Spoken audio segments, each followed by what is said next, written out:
Bonjour à tous, bienvenue chez License to Quilt. Je suis Lily, votre guide dans le patchwork américain. Aujourd'hui, entre deux tutoriels, à la demande du groupe Facebook License to Quilt, je vais vous montrer comment utiliser une planche à découpe. C'est une vidéo théorique, si vous voulez, technique, appelez-la comme vous voulez. Mais effectivement, c'est une très bonne question qui m'a été adressée, car on ne sait jamais à quoi sert tous ces tracés-là, tous ces traits, toutes ces lignes qui sont marquées sur une planche à découpe. Donc, c'est mon but aujourd'hui de vous expliquer à quoi ça sert et comment on les utilise. Les planches à découpe viennent dans toutes sortes de tailles et dimensions. J'ai ici la plus répandue, celle qui mesure 36 inches de largeur sur 24 inches de hauteur. Et c'est celle qu'on utilise le plus dans le patchwork. On a donc 35 inches ici, plus encore une case qui signifie 36. Pourquoi 36 inches? Parce que c'est l'équivalent de 1 yard. Et pourquoi 24 inches dans la hauteur? Parce que c'est la longueur de la plupart des règles de patchwork, comme par exemple celle-ci que j'ai, et elle fait partie un petit peu des exceptions parce qu'elle mesure 24 inches et demi. Mais la plupart des règles mesurent 24 inches. Donc c'est pourquoi cette planche-là fait 36 sur 24. Ces dimensions-là de 36 inches sur 24 se trouvent entre les contours de la planche. Cet excédent-là, ça ne rentre pas dans la mesure de la planche. Donc, uniquement ce qu'il y a à l'intérieur de ce cadre blanc, dans mon cas c'est blanc, ça peut être une autre couleur, hein. Il y a des planches noires, il y a des planches blanches, ça on s'en fout. Donc, uniquement ce qui est dans le cadre de ce contour blanc-là. Maintenant, à l'intérieur de la planche, on va commencer par ces petits carrés-là. Un petit carré comme ça est l'équivalent d'un demi-inch, ou un demi-pouce, ou comme vous voulez. Ce qui veut dire que les 4 carrés ensemble, donc le grand carré, vous voyez que son contour est légèrement plus épais, représente 1 inch. Après, il y a d'autres, on va discuter ça, les angles, tout de suite après, mais je voulais vous montrer, au fait, ces petites lignes-là qui se trouvent aussi sur n'importe quelle règle de patchwork que vous allez utiliser, n'importe quelle marque. J'ai ici une Omnigrid, j'ai une Fiskars, j'ai une Trucat, peu importe. La ligne qui est sous un nombre signifie qu'à cet endroit-là, si on lit dans ce sens-là, on a 3 inches. Si on lit dans l'autre sens, on est à 33 inches distance des côtés. Il y a une ligne avec la même épaisseur qui se trouve au milieu d'un inch et ben, vous avez deviné, c'est le demi-inch. Après, le demi-inch est lui aussi séparé en deux par une ligne plus fine et un peu plus courte. Ici, on a le quart d'inch, le fameux quart d'inch qu'il nous faut partout dans le patchwork. Et le quart d'inch, il est lui aussi divisé en deux par une toute petite ligne qui signifie une huitième d'inch. Huitième d'inch, c'est la moitié d'un quart d'inch. Donc, on récapitule. Ici, on a une huitième d'inch, un quart d'inch, un demi-inch et un inch. Voilà ce qu'il faut savoir. C'est exactement pareil que vous allez les retrouver sur vos règles de patchwork. On a ici la huitième d'inch, on a le quart d'inch, on a le demi-inch et le inch. Vous pouvez retourner la règle dans l'autre sens. Vous aurez les mêmes démarcations. Huitième d'inch, quart d'inch, demi-inch et le inch entier entre ces deux lignes noires. N'importe quelle marque de règle, n'importe quelle taille de règle, si c'est une règle de patchwork bien faite, un inch, elle aura toutes ces démarcations-là. J'ai pris un fat quarter qui était dans mes paniers, là, des restes de tissu. Je vais vous montrer d'abord comment on utilise les lignes droites, qu'elles soient verticales ou horizontales. Alors, elles sont utilisées surtout pour couper des formes géométriques, carrés ou rectangles. Alors, pour utiliser correctement les lignes, d'habitude, donc puisque mon tissu est assez grand, je vais le plier en deux pour couper. Si votre tissu est petit, vous n'avez pas besoin de faire ça. Alors, je vais prendre la pliure de mon tissu et je vais l'aligner parfaitement sur une ligne blanche ici. Voyez-vous? Donc comme ça. Et la première des choses que je vais faire, je veux nettoyer ces bords-là qui sont moches. Alors, je vais chercher une autre ligne blanche qui est perpendiculaire sur celle-ci et qui me permet de couper, d'éliminer le moins de tissu possible. Et je l'ai trouvé, la mienne est là. Donc, je vais aligner ma règle avec cette ligne-là et je vais couper. Donc, je ne m'intéresse pas du tout à mesurer 1 inch, 2 inches, 5 inches. Non, ça ne m'intéresse pas du tout, pas en tout cas pas avec la règle. Donc, en suivant la pliure du tissu qui est parfaitement alignée à cette ligne-là et une autre ligne perpendiculaire, j'ai pu me donner une coupe fraîche correcte pour mon tissu. Maintenant, supposons que je voudrais couper un carré de 10 inches. Ce que je vais faire, je vais retourner mon tissu. Je vais l'aligner, par exemple, avec la nouvelle coupe que je me suis faite sur une ligne. Bon, j'ai choisi celle de 10 inches pour que ce soit plus facile pour vous. Donc, je l'ai aligné. Le nouveau bord frais que je me suis fait, je l'ai aligné à 10 inches. Je fais attention à ce que ma pliure de tissu soit elle aussi alignée sur une des lignes horizontales. Donc, je me mets d'équerre entre les deux là. Je mesure 10 inches sur la planche. 1, 2, 3, 4, 5, 6, 7, 8, 9, 10. Et je vais mettre ma règle ici. C'est pourquoi que les planches sont importantes parce qu'on n'a pas des règles qui nous permettent de couper directement des carrés de 10 inches, des rectangles de, je ne sais pas moi, 26 sur 30, des choses comme ça. On va mesurer exactement avec les marques qui sont sur la planche. Et après, dans l'autre sens, je vais procéder strictement pareil. Je vais aligner mon tissu de partout et je vais couper à 10 inches distance. Voilà. Et donc, si c'était un seul tissu, vous voyez ici, j'ai un carré de 10 inches. Le mien, il est plié. C'est pas grave, je peux le couper si vous voulez. Je m'aligne au repère. Et puis voilà comment on obtient des formes parfaites en suivant les marques, les tracés qui sont sur la planche de découpe. C'est par cette méthode-là que moi je coupe les fat quarters, que je coupe le jelly roll que vous les voyez dans la boutique. Donc je me donne une coupe fraîche, je m'aligne et je coupe à la distance souhaitée. Maintenant, on va parler un petit peu des angles. Et je vais commencer par vous montrer comment on peut couper du biais avec les marques qui sont sur la planche. Donc j'ai ici le reste de mon tissu que je viens de vous montrer tout à l'heure. Il est plié en deux, c'est un rectangle. D'abord, je veux éliminer ce bord-là qui est moche et la lisière qui ne m'intéresse pas, qu'elle se trouve dans mon biais. Alors, j'ai aligné mon tissu comme je vous ai dit. Et là, pour double contrôle, vous pouvez aussi aligner votre règle, une ligne n'importe laquelle, sur le bord de votre tissu et sur la même ligne sur laquelle qui se trouve sur la planche. Et comme ça, on est absolument sûr de ce qu'on coupe. Et je vais éliminer tout ça d'un seul trait. Maintenant, vous trouverez sur votre planche cette ligne-là, c'est marqué 45 degrés. C'est la moitié d'un angle droit. Alors, ce qu'on va faire, je vais aligner mon tissu en haut de cette règle-là, de cette ligne-là, pardon. Il dépasse ici, donc je ne me gêne pas pour le plier en deux. Il faut que le coin de votre tissu ici tombe dans une intersection comme ça. Donc, je vais l'aligner ici pour diminuer la perte de tissu. Ce n'est pas obligé, mais c'est pour diminuer la perte de tissu. Et là, tout ce que vous devez savoir, c'est quelle est la largeur de votre bande de biais. Moi, en règle générale, dans le patch, j'utilise 2 inches et demi. Donc, je vais commencer par aligner ma règle avec cette ligne-là qui passe par le coin de mon tissu et qui arrive là. Et je coupe.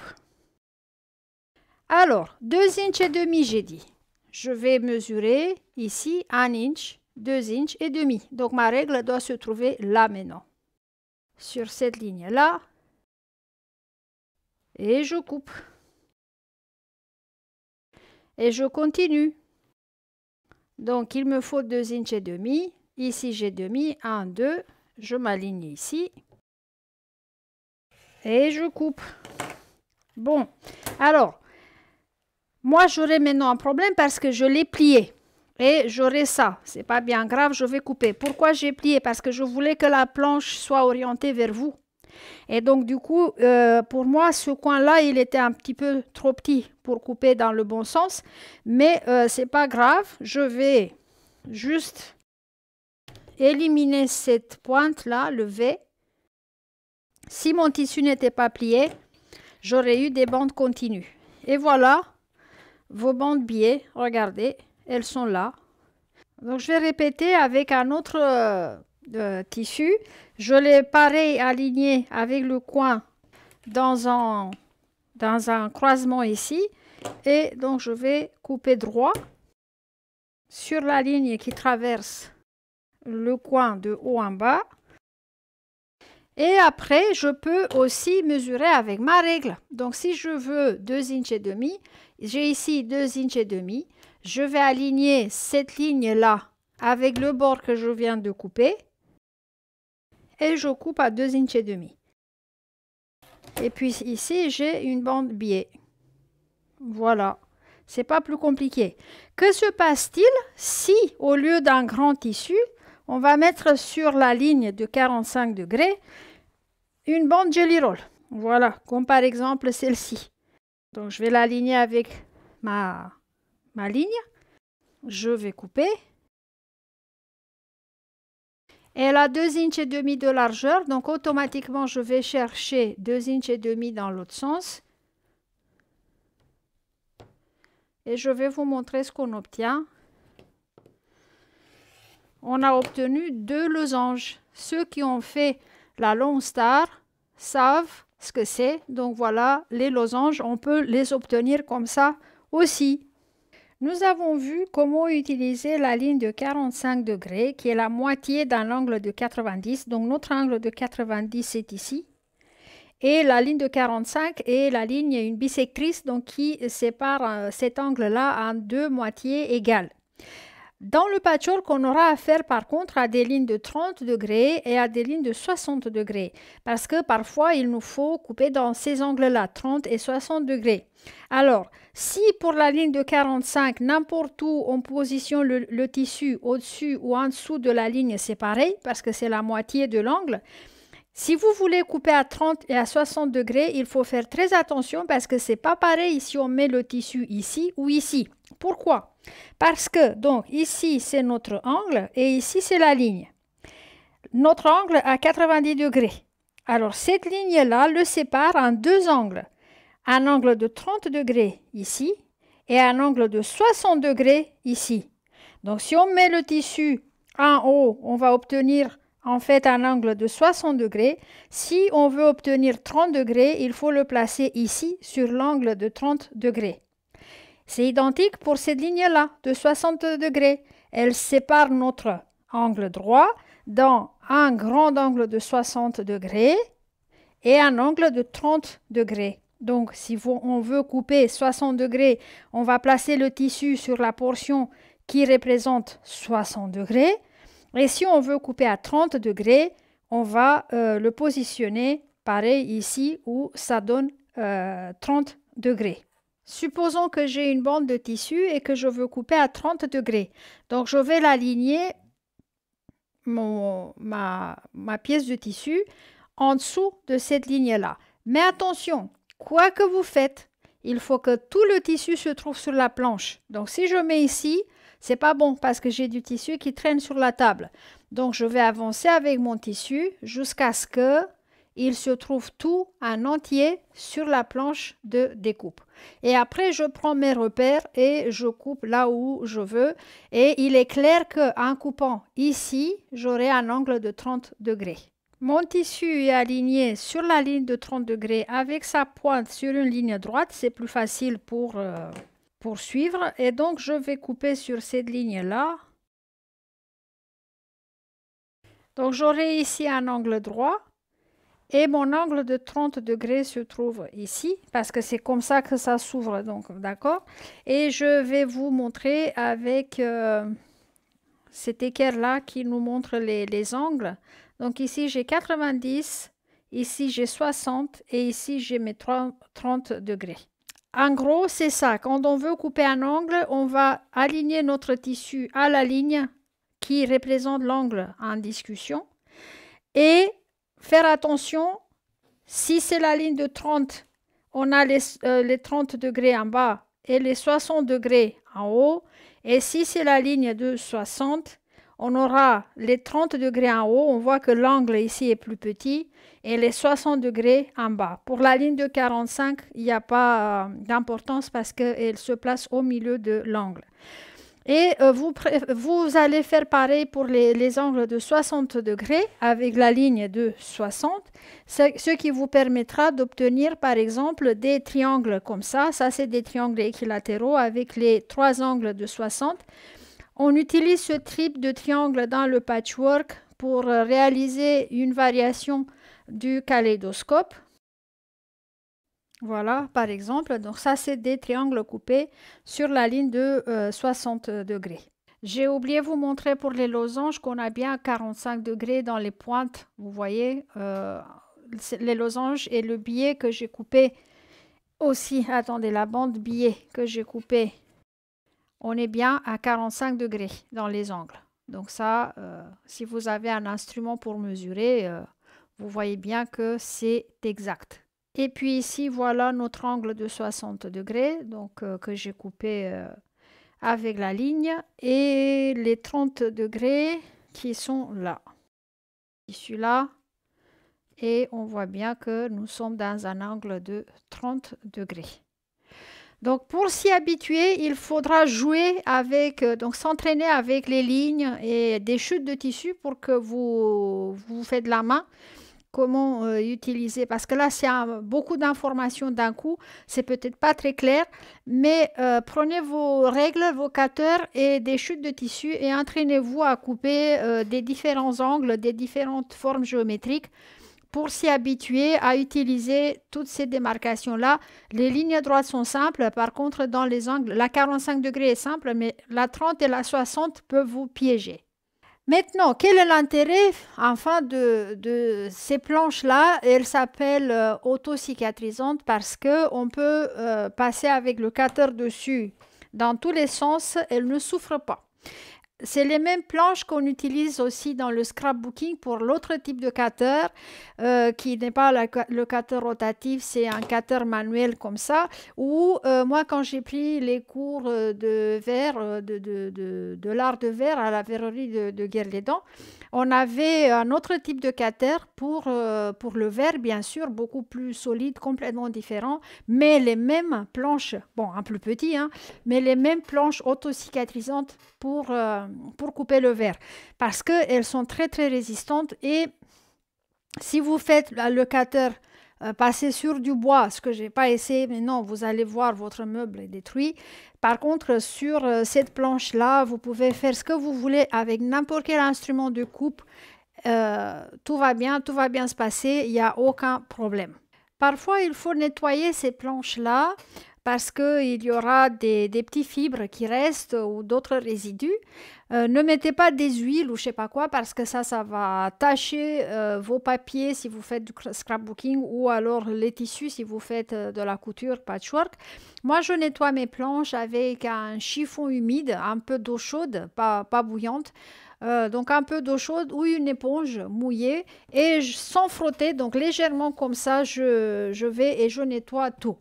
Pour les entreposer, ces planches-là, elles doivent toujours être mises à l'horizontale et éloignées d'une source de chaleur ou du soleil. Il ne faut pas que le soleil tape dessus parce qu'elle va se déformer. Pour ma part, parce que mes planches ont droit à un usage intensif, elles sont toujours à plat sur mes tables de travail. Mais si vous l'utilisez pas tous les jours, comme moi, donc vous voulez la sortir, je ne sais pas moi, le week-end, mettez-la sous un lit. Donc à plat, par exemple, sous un lit, comme ça, elle n'est pas déformée, elle n'est pas sous le soleil ou exposée à une autre source de chaleur ou lumière intense. Et comme ça, vous pouvez la garder des longues années. Voilà pour moi aujourd'hui. J'espère que cette vidéo vous a aidé à comprendre le fonctionnement et surtout la nécessité d'une planche de découpe seule ou combinée avec les règles qui, de préférence, doivent être graduées aussi de la même manière. Moi, je parle des inches, des pouces, parce que dans le patchwork, c'est ça qu'on utilise. Les mêmes explications sont valables pour les planches qui existent en centimètres et les règles qui existent en centimètres, parce que la géométrie est la même. Les angles 45, 60, 30, c'est les mêmes, que ce soit en inch ou en centimètre. Voilà, je vous donne rendez-vous pour une autre vidéo instructive. On va discuter un autre sujet. J'espère très bientôt et je vous souhaite à tous une bonne journée et bonne couture. Au revoir.